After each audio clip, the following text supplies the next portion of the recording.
निर्मल शिक्षक प्रशिक्षण महाविद्यालय हिंडौन सिटी की ऑनलाइन क्लासेज में आपका स्वागत है। आज हम आपको physically education and yoga subject के अंतर्गत पढ़ाने जा रहे हैं पॉल्यूशन प्रिवेंशन मेजर्स, यानी प्रदूषण रोकने के उपाय। इससे पहले वाली वीडियो में हमने बताया था कि प्रदूषण, पर्यावरण में होने वाला प्रदूषण जीवन पर क्या प्रभाव पड़ता है, उससे क्या बीमारियां हो जाती हैं, और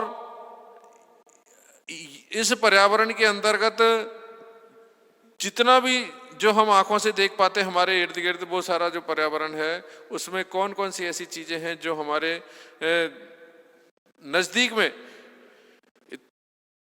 जो हमें प्रॉब्लम क्रिएट कर रही हैं, चाहे वो ध्वनि से, चाहे वो वायु से, चाहे वो जल से, चाहे मृदा को लेकर, या रेडियोधर्मी प्रदूषण। इस तरह से हमने अब जो प्रदूषण हमने बताए थे उनको रोकने के उपाय, यानी किस तरह से हम जो ये प्रदूषण फैल रहा है इसको रोक सकते हैं।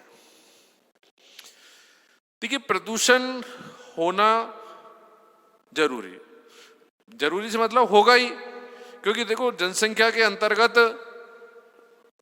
काम सारे ऐसे होंगे ही, फैक्ट्रियां भी चलेंगे ही, लेकिन कुछ उनके लिए बंदिशें हैं, कुछ मानक बनाए हैं कि उसके तहत होगा तो इतना पोल्यूशन नहीं होगा जितना आज बड़ी स्थिति में है, जो आम आदमी को परेशान किए हुए है, जिससे बीमारियां ज्यादा बढ़ रही हैं, चाहे वो जल जनित रोग हों, चाहे हवा में फैली हुई गैसेज हों, चाहे ध्वनि से बहरापन हो, या अन्य कोई ऐसी प्रॉब्लम हो, या जमीन में जो मृदा है उसके अंदर जो ऐसे तत्व आ गए हैं जिनसे जो पैदावार होती है उनमें केमिकल मिल गया है।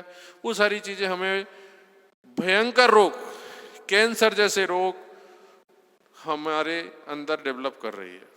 तो ऐसी बीमारियों से बचने के लिए हमें क्या करना है, तो सबसे पहले हम आते हैं वायु प्रदूषण को रोकने के उपाय पर। नंबर 1, वायु का प्रदूषण रोकने के लिए हमें सबसे पहले मकानों में रोशनी, हवा तथा सफाई की पूर्ण व्यवस्था रहे।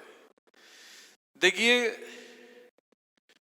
जिस जगह हम रहते हैं उस जगह हमें पर्याप्त मात्रा में हवा, प्रकाश दोनों मिले, यानी वेंटिलेशन हमारा परफेक्शन में हो तो, और उसमें भी साफ सफाई। नजदीक में गंदगी होगी तो उसमें से जो हवा आएगी वो गंदी आएगी। वो आपको लाभ पहुंचाने की जगह ऑक्सीजन, आपको गंदगी युक्त जो ऑक्सीजन आएगी उसमें बहुत ऐसे मिनरल्स, अकार्बनिक, कार्बनिक जो पदार्थ हैं जो आपको बॉडी को रिएक्ट करेंगे। नंबर 2, घरों में कंडे, चूल्हे, लकड़ी के स्थान पर रसोई गैस का इस्तेमाल।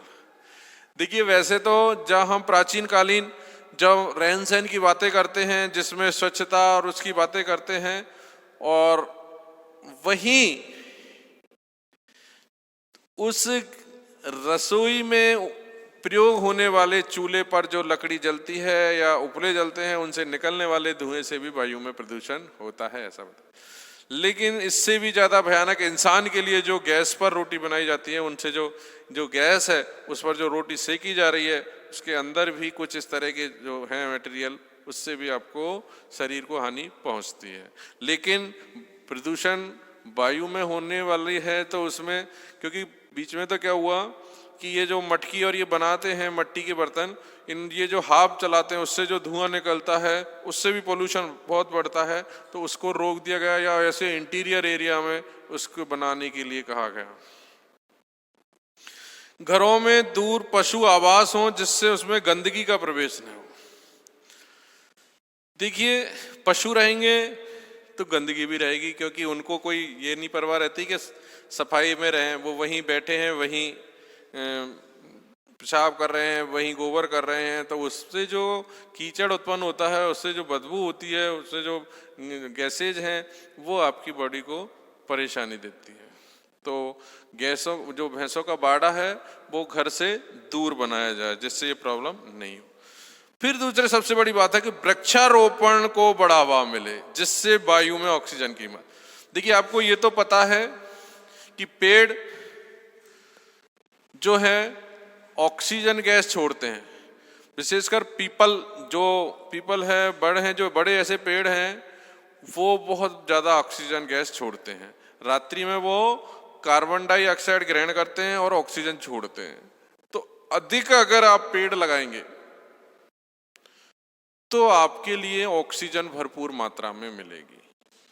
ये प्रैक्टिकल बात है। तभी तो गवर्नमेंट भी हरित राजस्थान, हरियालो राजस्थान, पर्यावरण शिक्षा के अंतर्गत हरियाली की बात करते हैं, पेड़ों को अधिक से अधिक लगाने की बात, क्योंकि पेड़ है तो जीवन है।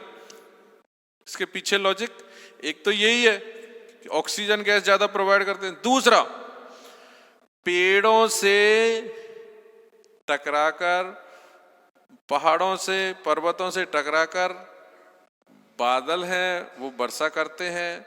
तो जहां पेड़ अधिक होंगे वहां वर्षा अधिक होगी। कल कारखानों को लगाने से पूरी यह सुनिश्चित किया जाए कि वे बस्ती से दूर रहें। इंसान को अगर वायु प्रदूषण से दूर रहना है तो जितने भी ये फैक्ट्रियां हैं, जितने भी कल कारखाने हैं, उद्योग हैं, उनको बस्ती शहर से दूर लगाया जाए, जिससे आवाज भी कम होगी, वो ध्वनि प्रदूषण के लिए भी फायदेमंद है। और दूसरा जो है वो है सबसे बड़ी बात कि जो उनसे उठने वाला, चिमनियों से निकलने वाला धुआं, बड़े बड़े जैसे भट्टे हैं ईंट के, उनमें से जो धुआं निकलता देखा होगा आपने कभी, या जो ऐसी फैक्ट्रियां, नमकीन बनाने की फैक्ट्रियां, ये इनको एक साथ धुआं, ऊपर बड़ी चिमनी लगी रहती है, तो वो जो चिमनियों से, या पहले जैसे ट्रेन चलती थी कोयले वाली, वो कितना धुआं छोड़ते जाते थे, कोयलों को जलाते थे, इधर धुआं निकलती था। आजकल तो सारी इलेक्ट्रिक हो गई। तो ये सारा जो धुआं वातावरण में, पर्यावरण में फैलकर उसको प्रदूषित करता है, और हमें जो ऑक्सीजन वातावरण से मिलनी होती है उसमें ऐसी जो कार्बन डाइऑक्साइड गैस या कार्बन मोनोऑक्साइड गैस ज़्यादा मिल जाती है, और वो शरीर को अंदर पहुंचकर फेफड़ों को, अदर अंगों को नुकसान देती है। इसलिए फैक्ट्रियां दूर हों, भैंसों के बाड़े दूर हों बस्ती शहर से, या नहीं शहर बस्ती से नहीं, अपने घर से थोड़ा दूर पर बनाए बाड़े तो, और वृक्षारोपण अधिक से अधिक हो, क्योंकि वृक्षारोपण अधिक होने से ऑक्सीजन अच्छे। फिर दूसरा, वाहनों को उचित रखरखाव के साथ घुमाएं और धुएं को साफ करने के लिए फिल्टर का प्रयोग करना चाहिए। देखिए कई मोटरसाइकिल आपने देखी होंगी, इतनी धुआं देके चलती हैं कि पीछे उनके चलने वाले लोग परेशान हो जाते हैं। विशेषकर धुआं मोटरसाइकिल तब देती है साइलेंसर से, जब या तो उसका इंजन काम आ रहा हो या उसका फिल्टर साफ नहीं हुआ हो। कोई भी चीज चौक हो जाती है तो वह धुआं देती है, खराब होने की स्थिति में धुआं देती है। तो उनको भी आप समय समय पर सही करा के चलें, जिससे पर्यावरण में शुद्धि हो और उसमें प्रदूषित जो हो रहा है वायु से, उससे मिलकर वह शुद्ध हो जाए। सातवां है, मृत जीवों को खुले स्थान पर नहीं छोड़ना चाहिए। कई बार देखा होगा आपने कि जिस रास्ते से गुजर रहे हैं, चाहे बस में बैठे हैं, चाहे मोटरसाइकिल में, चाहे ट्रेन में, इतनी गंदी बदबू आती है किसी किसी जगह पर से।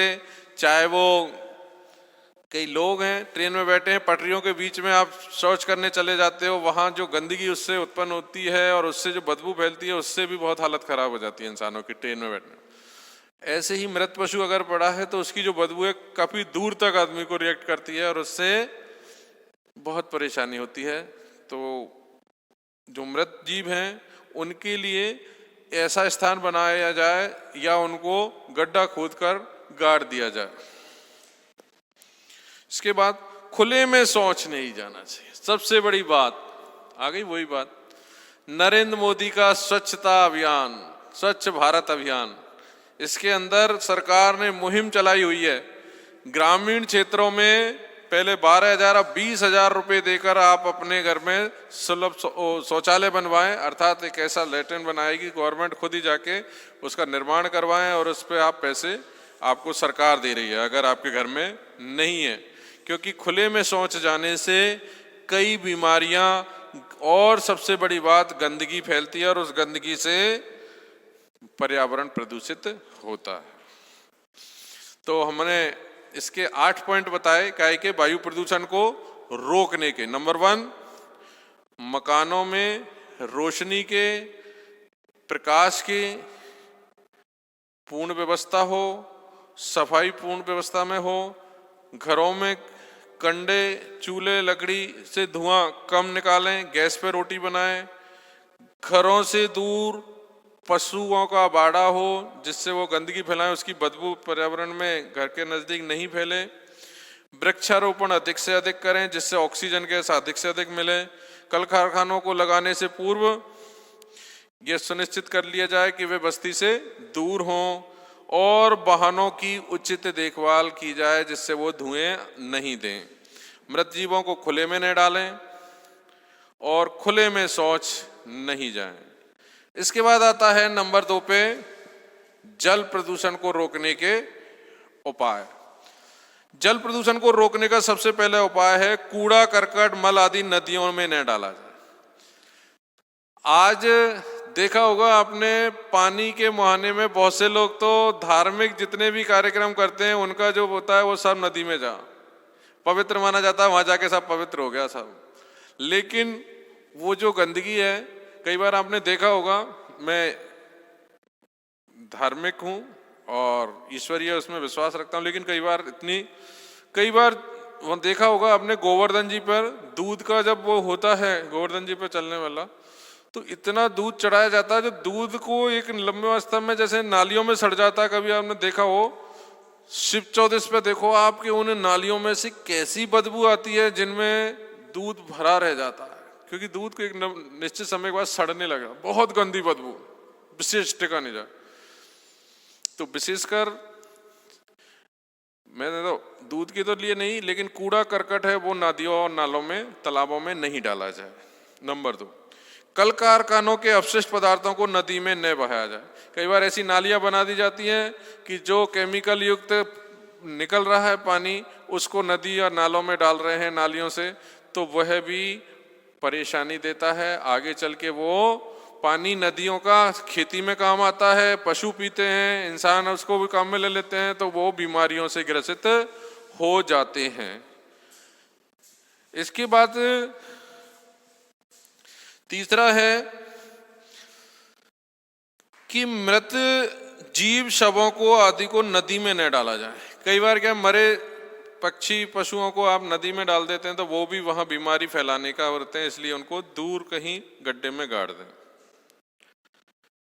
नदियों में कपड़े धोने, नदी तालाबों पे लोगों को कपड़े धोने का अब तो खैर टशन कम हो गया। पहले तो महिलाएं टोटली अपने कपड़ों को तालाब पर ले जाती थी और वो घाट बने होते थे उनमें कपड़े धोते थे, तो वो गंदगी सारी नदी में चली जाती थी और उस पानी को पशु इंसान तैरता था कई बार तालाबों में नदी में, तो वो उनके पास चला जाता था। मिट्टी मंदिर के कचरे फूल को नदी में डालने पर प्रतिबंध लगाया जाना चाहिए। विसर्जन कहते हैं ना कई चीजों का, आप विसर्जन करते हो सबको, तो वो गंदगी का अगर विसर्जन करोगे तो वह आपके लिए दुखदायी होगी आगे चल के। शहरों के नालों को नदियों में न डालकर स्वच्छीकरण कर नदी में प्रवाहित किया जाए।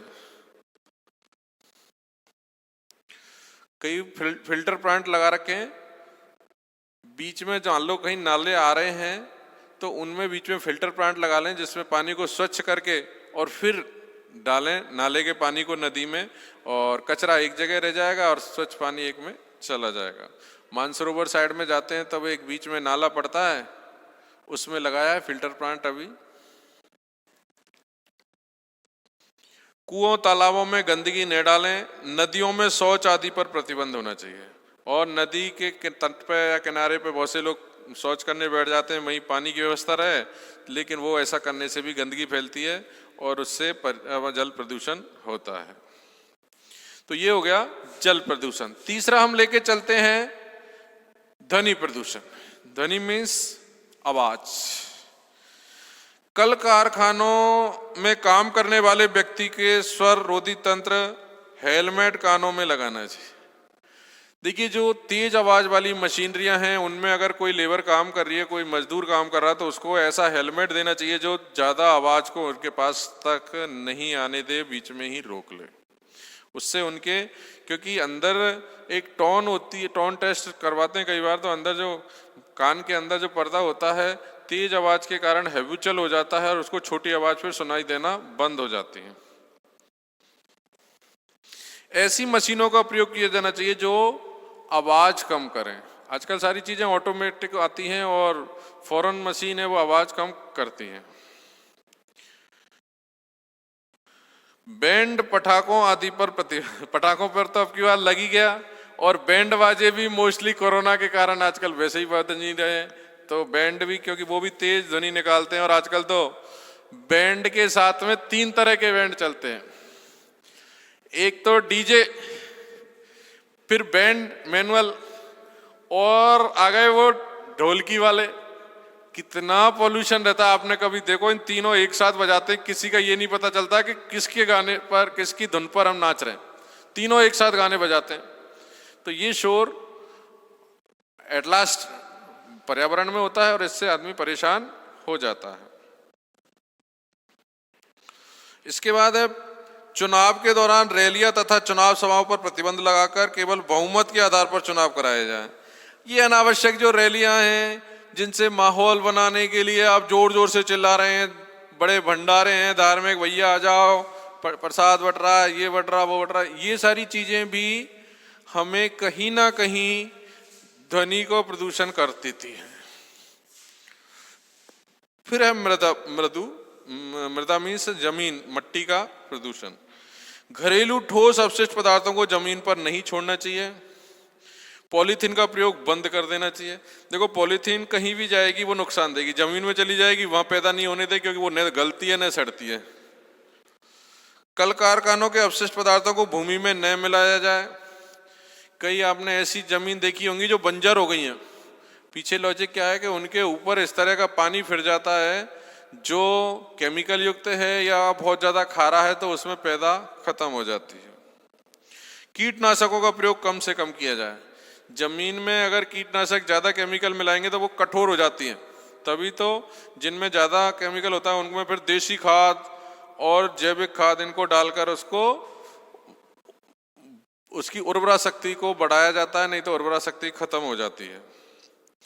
फिर है रेडियोधर्मी प्रदूषण को नाभिकीय परीक्षणों पर रोक लगाई जाए। जितने भी हैं पानी में जो परीक्षण हो रहे हैं कि साहब हम अपने आयुध बनाए, हमने शस्त्र बनाए, उनका रोक लगा जाए। नाभिकीय विस्फोट बंद होने चाहिए और भूमिगत तथा जलीय विस्फोट परीक्षणों पर पूरी तरह से रोक लग जानी। कहने का तात्पर्य यह है कि मनुष्य को अगर कहीं इन प्रदूषण को रोकना है तो खुद को अपने विवेक से काम में लेना हो। भाई काम तो रोकेंगे नहीं, कल कारखाने रोकेंगे नहीं, ठीक है, जो चीज गंदगी है, मान लो भैंस पालना भी रोकेगा नहीं जिनसे गंदगी फैल रही है, ठीक है, चूल्हे जलाना ये भी ठीक है, लेकिन इस तरह से जलाएं जो धुआं कम करें, और मकानों के अंदर सीलन भरे उसमें नहीं रहें, खुले बसे जिसमें स्वच्छता हो, और दूसरा जो हवा पानी है वो आसानी से आ जाता हो, ऐसे मकानों का आप में रहें जिससे बीमारी कम से कम आपको लगेगी। इसके बाद आता है पर्यावरण शिक्षा और उसके उद्देश्य। पर्यावरण के अंतर्गत प्राकृतिक पर्यावरण और सामाजिक पर्यावरण, 2 तरह का पर्यावरण आता है। प्राकृतिक पर्यावरण सजीव तथा निर्जीव जगत आते हैं, और सजीव जगत उत्पादक तथा उपभोक्ता को संपन्न करता है। उपभोक्ता के भी 4 प्रकार हैं। नंबर 1 शाकाहारी, नंबर 2 मांसाहारी, नंबर 3 उभयहारी, और नंबर 4 सर्वहारी। निर्जीव तत्व हैं जलवायु, तापमान, वर्षा, वायुमंडल, मृदा तथा भूआकृति। तो कई बार क्या होता है, समाज में विभिन्न वर्ण, संप्रदाय, जाति, धर्म, वर्ण, मित्र, पड़ोसी भी प्रभावित हो जाते हैं, परिवार के विभिन्न प्रकार के व्यवहार से प्रभावित हो जाते हैं। पर्यावरण शिक्षा के उद्देश्यों के अंतर्गत पर्यावरण के संबंध में जागृति, संवेदनशीलता लाना आवश्यक है। पर्यावरण एवं पर्यावरणीय समस्याओं को लेकर समझ उत्पन्न करना सबसे बड़ी बात है। अवेयरनेस, जागरूकता अगर आप इंसान के अंदर ले आएंगे तो शारीरिक शिक्षा हमें जागरूकता लाती है। भाई आज बच्चों को हम जहां हेल्थ की बात कर रहे हैं, जब हम बात कर रहे हैं पॉल्यूशन प्रिवेंशन मेजर्स, तो उसके अंतर्गत प्रदूषण को रोकने के लिए हम बच्चों के अंदर इस तरह की सोच डेवलप कर देंगे तो उन्हें खुद जागरूक होंगे वे, और अपने गार्जियंस को भी जागरूक करेंगे कि भाई गंदगी। आज ऐसा मत सोचना कि मैं किसी जाति विशेष के लिए कह रहा हूं, लेकिन कुछ ऐसे जातियां माने या उनको ये माने अशिक्षित माने।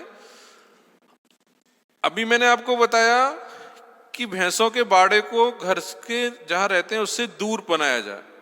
कई लोगों का क्या इंटेंशन होती है, बढ़िया मकान बना रहे हैं एकदम लग्जरी, टाइल्स वाइल्स लगा के एकदम चकाचक, पैसे लगा दिए सब कितना, अरे यार कंस्ट्रक्शन में फिनिशिंग में टोटल मिला के यार 30-40 लाख रुपए लगा दिया। वेरी गुड यार, बहुत अच्छा, शानदार।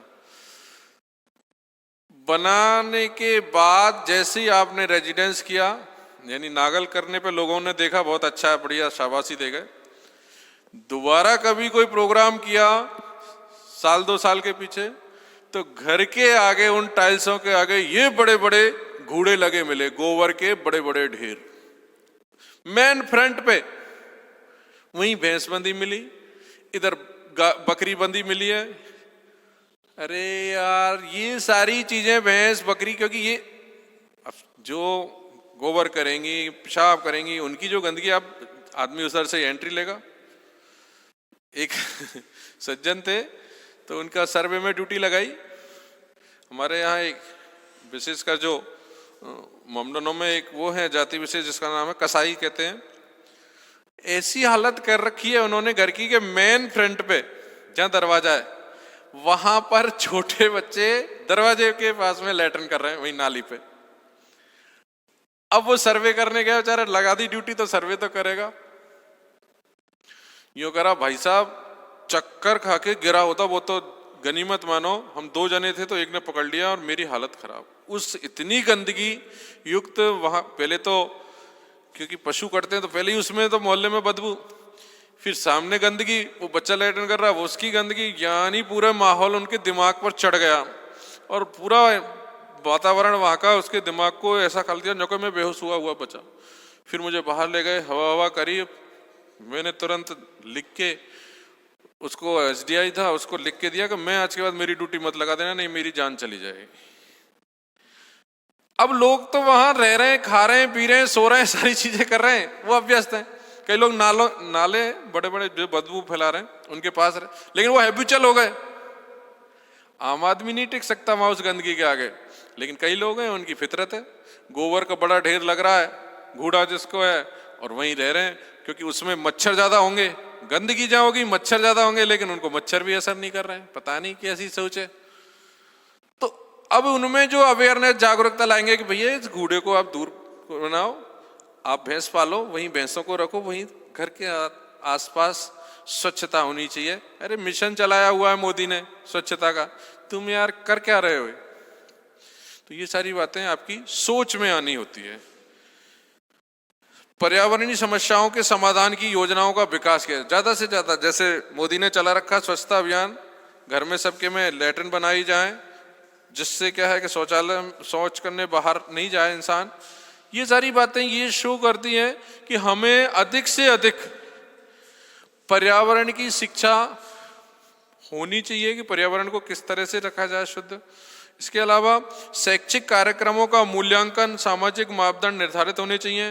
पारिस्थितिकीय, आर्थिक, राजनीतिक, सामाजिक, शैक्षिक जगत में योग्यताओं को विकसित करना चाहिए। सभी जगह हमें पर्यावरण से संबंधित जो जानकारी है वो हर क्षेत्र में, चाहे वो शिक्षा के जगत में हो चाहे सामाजिक क्षेत्र में, उनको अधिक से अधिक प्रचार प्रसार करते रहना चाहिए। तो पर्यावरण शिक्षा हमको मानवता का बोध कराती है, संवेदनशीलता, सहभागिता, योग्यता तथा समाधान की योग्यता का विकास करती है। ओवरऑल हम ये जानेंगे कि जो शारीरिक शिक्षा है वह हमें न केवल हमारे अंदर जागरूकता लाती है, बल्कि हमें स्वच्छ रखने के लिए, स्वस्थ रखने के लिए ये जानकारी देती है, ये अवेयरनेस लाती है कि हमें किस तरह से ये होने वाले प्रदूषणों से हमें बचना है और कितनी बीमारियां इनसे हो जाती हैं।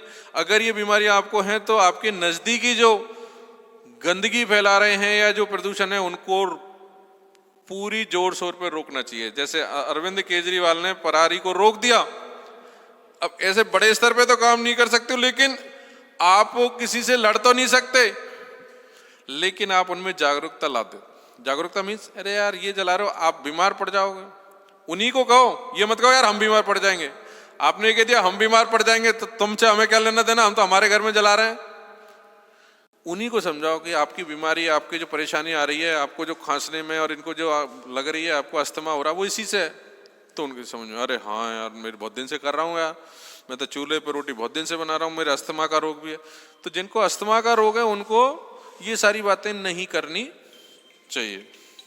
ठीक है, धन्यवाद।